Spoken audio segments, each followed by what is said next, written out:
자, 한국인들의 원래 수준은 딱 북한이라고 생각합니다. 맞습니다. 한국인들이 평소 그렇게 얕잡아 보던 동남아, 아프리카, 중동에 있는 내전 국가들, 포퓰리즘으로 망해버린 남미 국가들만도 못한 바로 그 수준이 원래 한국인들의 본연의 수준이고 모습입니다. 실제로 그렇게 살고 있었죠. 그러다가 한민족에 영웅 두 사람이 나타나가지고 한국인들의 썩어 빠진 근성 자체를 완전히 뒤바꾸어 놨습니다. 바로 이승만과 박정희입니다. 현재 30대인 제가 학창 시절에도 이승만과 박정희 전 대통령에 대해서는 정교조 교사, 편향된 교과서를 통해서 주구장창 나쁜 인물이라는 소리만 주입받아 왔습니다. 하지만 두 사람 모두 공과를 따지면 과오에 비해서 공이 압도적으로 높습니다.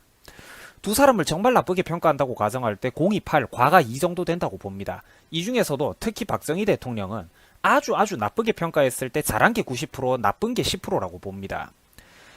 구한 말 일제강점기 시절 그리고 해방 직후 조선일보 여론조사 결과를 보면 공산주의를 선택한 사람이 압도적으로 많았습니다. 70% 이상이었죠. 뭐 지금도 국민 수준이 이 모양인데 그때 그 시절 사람들이 뭘 알겠습니까마는 아무튼 결국은 다수결이 근본인 헬조선식 때법 민주주의를 그대로 어설프게 갖다 붙였으면 한국은 무조건 적화가 됐을 겁니다. 이걸 천만다행 말 그대로 신이 보호하사 이승만이 기가 막히게 한민족의 운명을 멱살 캐리한 거죠. 일개 중고등학교 한 학년 전교생만큼도 안 되는 3,400명 한 줌도 안 되는 그런 초라한 독립군들을 이승만이가 미국에 가가지고 2차 세계대전 프랑스 시민들이 그 레지스탕스 저항군 활동했던 거에 비유하면서 한국에는 반일 레지스탕스, 한국식 저항군이 5만 명이 넘는 규모로 있다라고 미국 상대로 이빨을 깠습니다. 그 덕택에 우리가 독립을 할 수 있었죠. 원래 조선은 전쟁 부역국으로 매우 안타깝게도 강제징용된 사람들도 물론 계셨을지 모르지만 실제로는 일본군의 자원 입대, 일본 기업에 자진해서 지원한 사람들의 비율이 매우 높았습니다. 저도 이 말을 하면서 매우 가슴이 아픕니다. 저 절대 친일파 아닙니다. 일본 개새끼, 독도는 우리 땅, 두유노 김치, 두유노 키묘나, 갱남 스타일, 다시는 지성파계 왼발의 나라 무시하지 마라.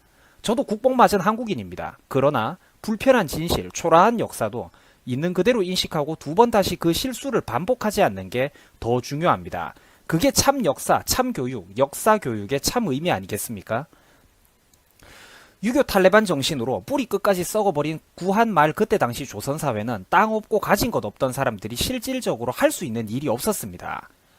이때는 봉급주는 일본의 전범 기업들, 일본 군대라는 직업이 조선 청년들에게 매우 매력적인 직장이었습니다.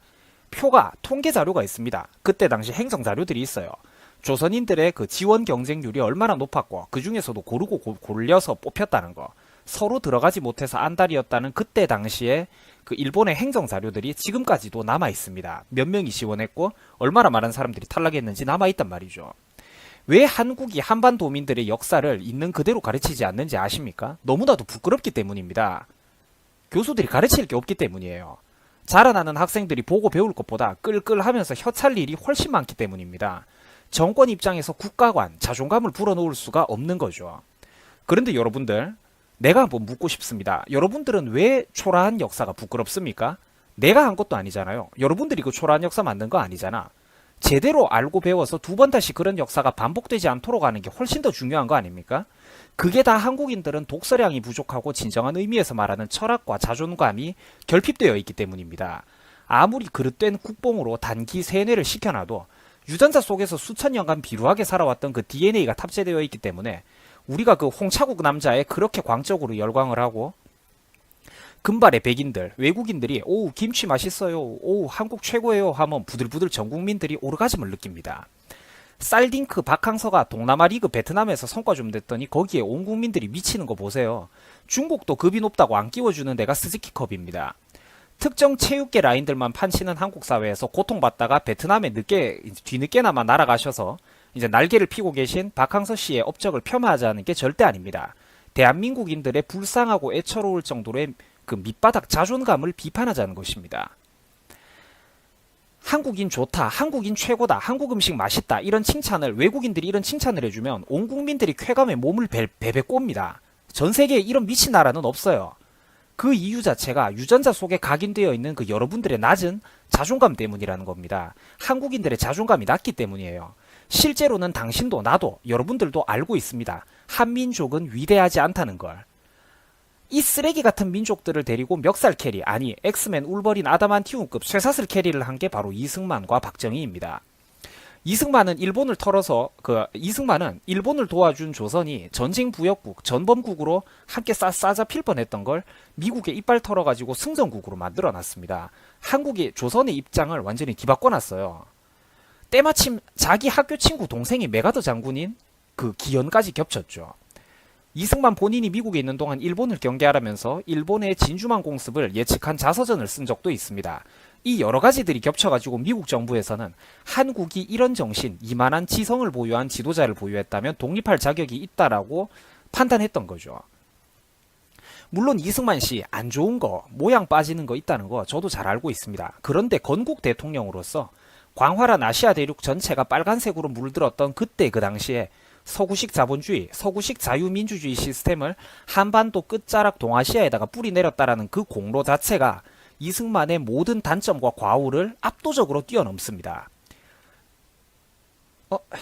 글자 위로 갔네. 그 모든 그 과오를 압도적으로 뛰어넘습니다. 이걸 이해하는 사람이 정상인, 개념인, 지식인입니다.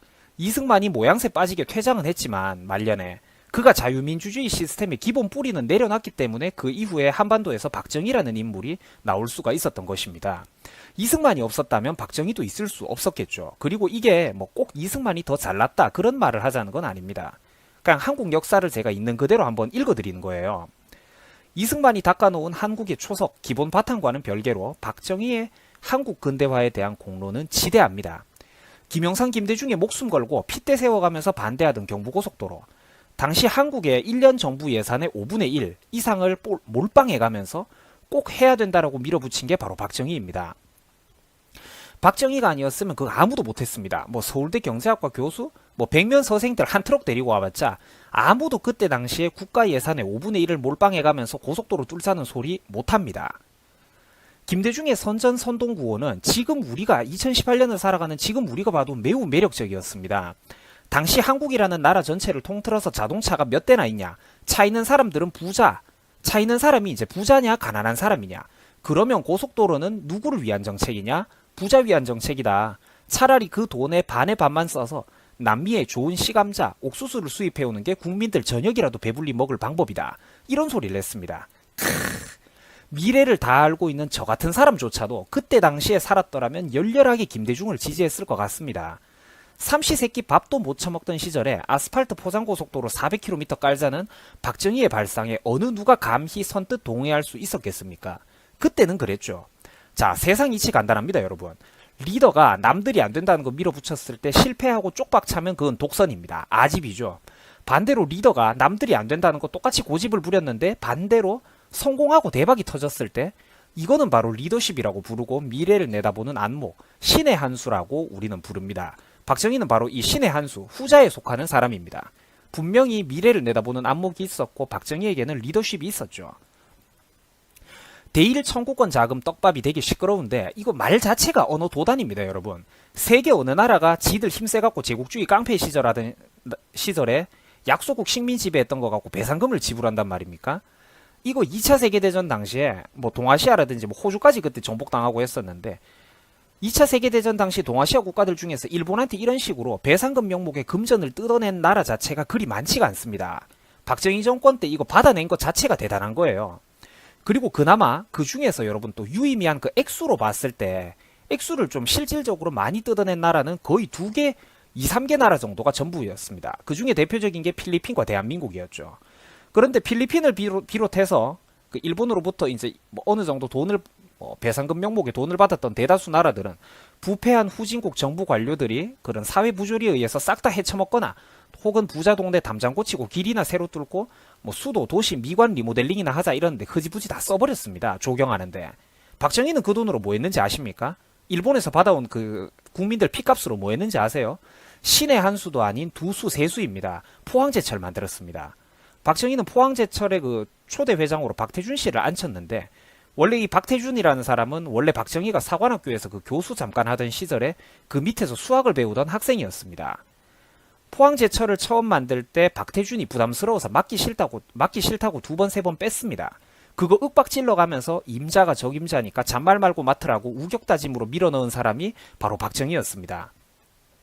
5.16 쿠데타 벌일 때도 물론 저는 이게 좋은 쿠데타라고 생각을 하는 사람인데 5.16 쿠데타 벌일 때도 박정희가 그 박태준을 두고 뭐라고 했냐면 임자는 이번 일에서 빠져라. 만약 일이 잘못되면 내 가족들 좀 돌봐달라면서 제로 리스크 하이 리턴 꿀 중에 꿀 대접을 해줬던 사람이 바로 박태준입니다. 근현대 대한민국은 하나부터 8에서 9까지가 박정희 손으로 만들어진 나라입니다. 박태준 씨가 물론 뛰어났지만 그 사람을 고른 게 바로 박정희라는 거죠. 박태준 씨가 초창기에 포항제철 운영하면서 권력가들, 국회의원, 장차관들이 콩고물 뜯어내려고 국민들 피값으로 받아낸 포항제철 자본금들, 우리 전통적인 헬조선의 그런 권력가 정치인들이 그 부스러기 주워 먹어보려고 들락날락 거리는데 그 스트레스 받으니까 자기 단독 무슨 증패 같은 거 내주면서 미친놈들 오면 나한테 무조건 보고해라라고 이제 확실하게 그 증서를 내줬던 사람, 기업 활동을 보장해줬던 사람이 바로 박정희입니다. 박태준 씨도 영웅이지만 그 터전은 오롯이 박정희가 깔아줬다는 소리입니다. 포항제철소에서 그 철이 쏟아져 나오면 소비를 또 해야 되겠죠. 근데 국내에는 그만한 철강 물량을 소화할 만한 시장이 없었습니다. 박정희는 그래서 내수시장 활성화를 위해서 조선 사업에 눈을 돌립니다. 요새는 조선 사업이 힘들다고는 하지만 30대 이제 새파랗게 젊은 그 유튜버 본인이 고등학교, 대학교 다니던 시절만 해도 국내 최호황 기업, 가장 취업하고 싶은 기업 1순위로 흔히 꼽히던 곳이 바로 국내 조선업계입니다. 현대 울산조선소, 정주영 씨, 정주영 제가 개인적으로 되게 존경하는 사람이긴 한데 정주영 전 회장이 영웅이랍시고 현대 울산조선소 얘기 나오면 흔히들 경제 역사에서 500원 지폐 일화 이게 유명하잖아요. 근데 이거 현대 울산조선소 하라고 강제로 시킨 사람이 박정희입니다. 당시 정주영 씨는 이미 재벌이 되어가지고 자기가 갖고 있는 거 잃는 게 두려웠습니다. 정주영 회장은 리스크가 너무 크다고 가진 거 잃는 게 두려워서 못하겠다고 2번, 3번 빼던 거 임자가 적임자라며 윽박지르고 구슬린 사람이 바로 박정희라는 겁니다. 후진국이었던 한국 국내에서는 그래도 나름 대접받는 재벌로 출세했던 정주영 씨가 해외 나가가지고 허허벌판 헬조선 모래사장 위에서 조선소 짓겠다고 이제 구걸하러 다니려니까 체면이 몹시 상할 만도 했을 겁니다. 그 사람이 나약하고 힘든 거 인간적으로 변할 수밖에 없었던 부분도 저는 이해를 합니다.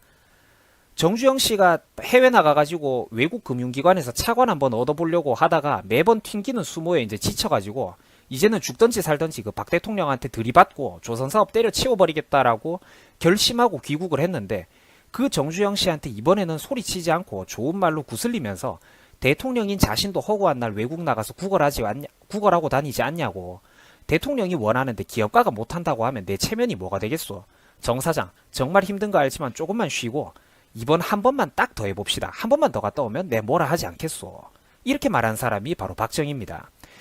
거기에 정주영 씨가 힘을 얻었죠. 만약 박정희가 고압적으로 부하 직원 대하듯이 이번에도 윽박질렀더라면 에라 모르겠다 2판 4판 때려치우려고 했는데 대통령이 진심 어린 목소리로 자기를 다시 구슬리고 낮은 자세로 나오니까 그걸 보고 정주영 씨도 감복했던 겁니다. 박 대통령의 그런 이제 용인수를 보고 다시 한번 이제 해보겠다라고 마음먹은 정주영 씨가 나선 게 바로 영국 버클리 은행에서 차관 얻어오는데 성공했던 바로 그때 그 타이밍입니다. 지금 이 대목이. 흔히들 여러분들은 500원짜리 당시 그 한국 지폐 거북선 보여준 일화 한 방만으로 정주영 씨가 손쉽게 외국에서 차관을 얻어왔다고 잘못 알고 계시는데 현실이 그렇게 신화적으로 돌아가지는 않습니다. 그렇지는 않았고요. 그때 정주영 씨가 돈을 빌려온 팩트는 그 영국의 그 버클리 은행장이 웃으면서 당신의 애국심은 알겠지만 그것과 비즈니스는 별개라고 했습니다. 그때 당시엔 500원이 지폐였죠. 그 지폐 보여줬을 때요. 그런데 이제 버클리 은행장이 이렇게 말했습니다. 당신의 애국심과 비즈니스는 별개지만 그래도 당신의 열정은 잘 알았으니까 만약 당신이 조선소를 지었을 때 그 현대조선소에서 배를 사주겠다는 사람, 발주해주겠다라는 그 주문이 하나 이제 예약된다면 내가 이 차관을 빌려주겠소라고 했습니다. 이때는 정주영 씨도 영웅적인 모습을 보여주긴 했습니다. 그리스에서 장가갈 가지고 이제 부유한 집안을 훨씬 더 크게 키웠던 당대의 그 세계적인 사업가였던 선박왕 리바노스, 이 정주영 씨 장례식에도 왔던 사람입니다. 되게 장수했죠, 할아버지가. 이 선박왕 리바노스를 정주영 씨가 만난 게 바로 이 무렵입니다.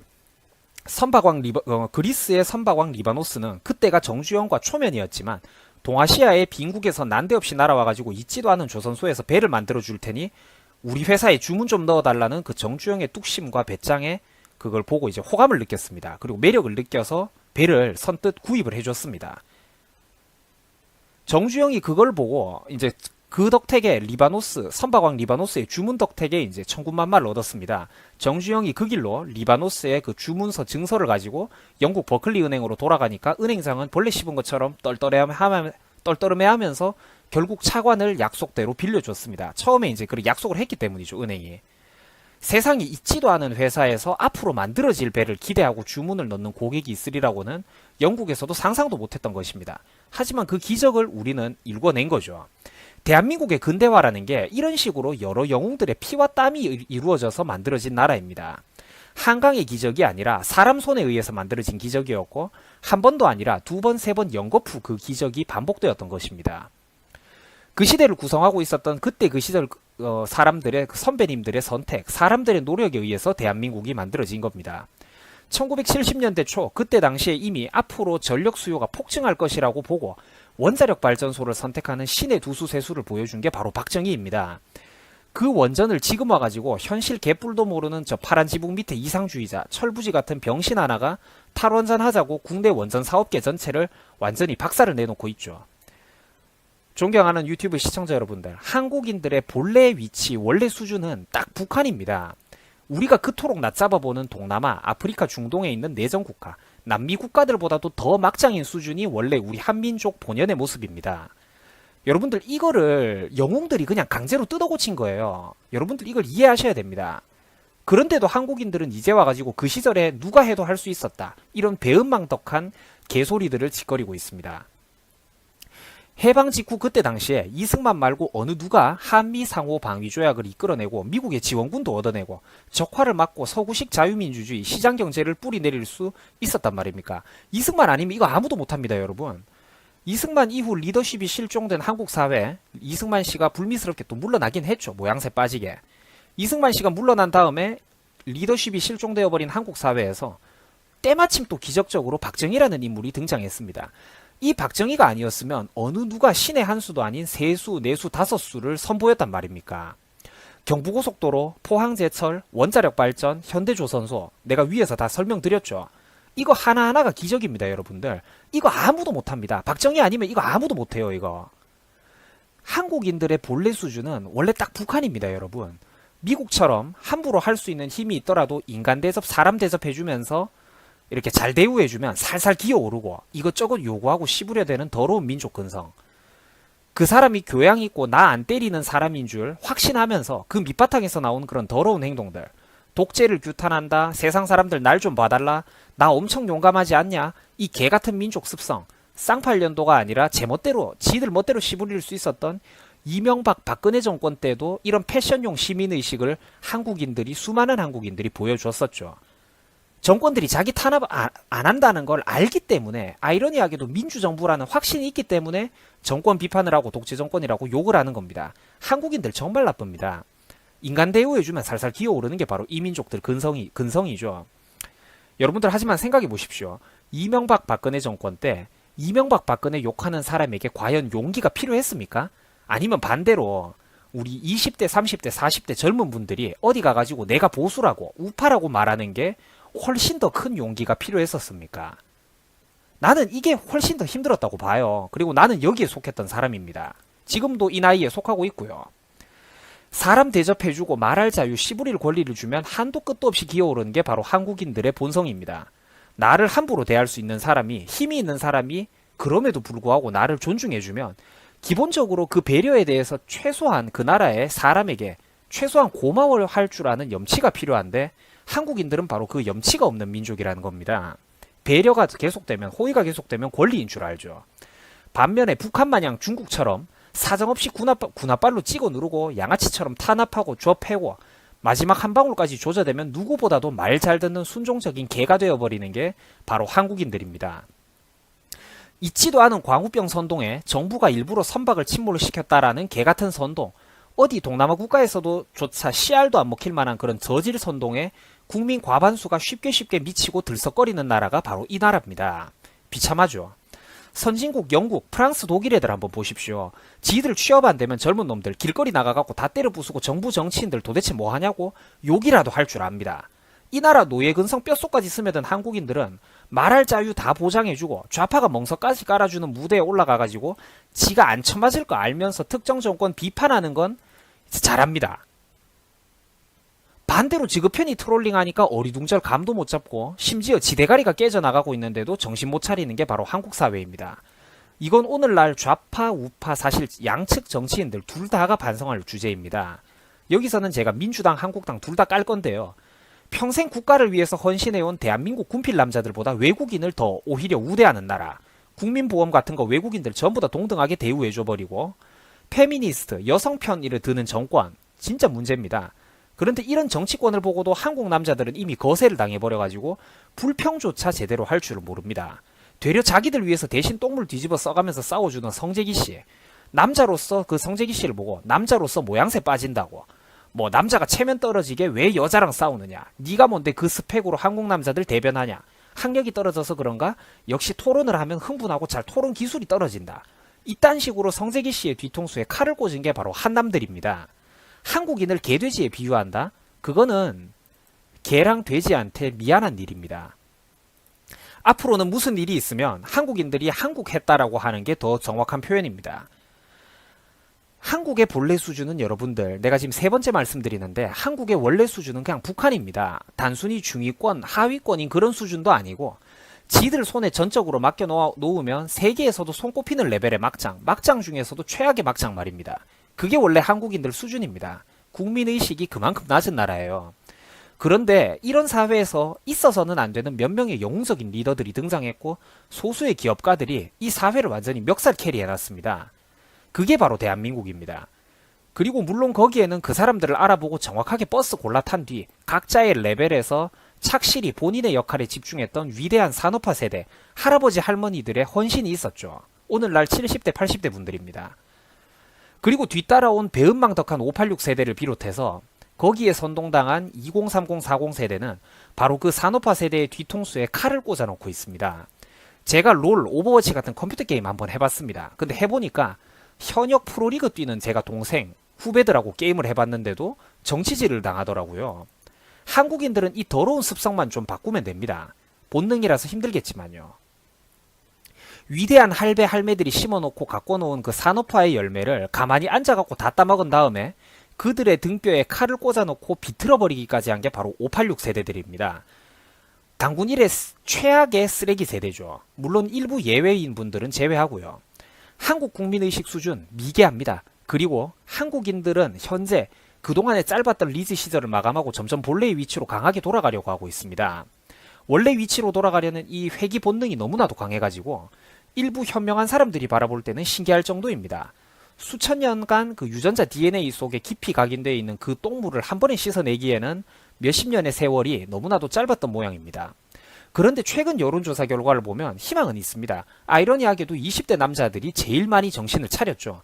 30대, 40대, 50대, 심지어 60대 이상 남성까지 포함해가지고 제일 많이 정신 차린 세대가 놀랍게도 20대 남성이었습니다. 이 애기들.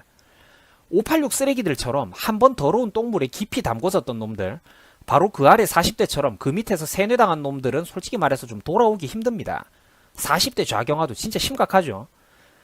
그런데 그 산업화는 이제 누가 해도 할 수 있었다면서 지들의 민주화 운동이 이 나라와 이 번영을 만들어냈다면서 자기들 위의 세대로는 탈권위를 요구하고 지아래로는 꼰대 문화로 일관하는 게 바로 이 586 쓰레기들입니다. 물론 이제 소수의 그 예외인 선배님들은 물론 존경합니다. 자, 한편 애초부터 한민족 수준의 그런 더러운 똥물에 아직까지 묻지도 않은 사람들이 있습니다. 바로 여러분들입니다. 10대, 20대 젊은 여러분들, 그리고 끼케야 저도 이제 사실상 이 나이입니다. 30대 초반밖에 안 되거든요. 유튜버 본인 세대부터라도 변화한다면 우리 대한민국에는 아직까지 희망이 있습니다. 사실 제가 지금까지 까기만 했던 것과는 달리 한국인들은 제대로 된 리더와 국가 기틀, 사회적 시스템, 신용관계만 제대로 잡히면 그 특유의 21세기판 세계 최고 수준의 무한 경쟁, 대가리 터지도록 들이받는 노예 근성으로 외국인들이 볼 때 말도 안 되는 결과물을 내놓을 만한 잠재력이 지금도 분명히 있습니다. 기어코 다시 한번 한민족의 그 더러운 핏줄, 본연의 레벨과 위치로 돌아가느냐, 아니면 몇십 년 전에 한번 기적을 보여줬던 산업화 세대처럼 우리 젊은 우리도 다시 한번 병을 털어내고 위대한 대한민국으로 올라서느냐, 한국병을 털어내고 위대한 대한민국으로 올라서느냐? 위대한 두 번째 세대로 다시 한번 거듭날 수 있겠느냐? 바로 젊은 우리 세대 손에 달려 있습니다. 정신 좀 차립시다. 아니, 우리 같이 정신 한번 차려봅시다. 위대한 명연설 들어주셔서 고맙습니다.